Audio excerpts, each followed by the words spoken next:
চলো চলো মসজিদে যাই। মুরব্বি শুক্রবারে কিন্তু সামনের কাতারে থাকি, এটা কিন্তু ভুলে যেন না। মুরব্বি মানে অপমান করলো। এটার নামই ভদ্র সমাজ। আগের মালটা না মামা কোনো পিনিক পায় না, একদম মাথা মতো ব্যথা করতেছে। আসসালামু আলাইকুম। ওয়ালাইকুম আসসালাম। নয়া মুসল্লি নি?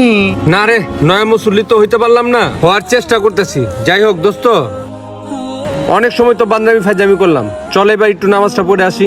ওই বেটা মাথা গরম করিস না তো, তোরে কি আজকেতে চিনি?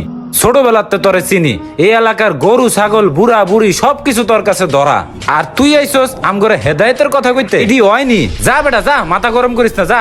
কালকে এমনি বেটা মাথায় কোনো জ্যাং ম্যাং ধরে নাই, আজকে একটু ভালো মাল পাইছি, খাইতে দেন তো। যা যা সর।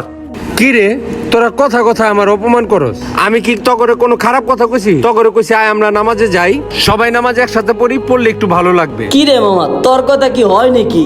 আর এই ছিদ্র মিদ্র গুলা আগে বন্ধ কর, বন্ধ করে নিজে ভালো যা মামা, হানতে যা, না হইলে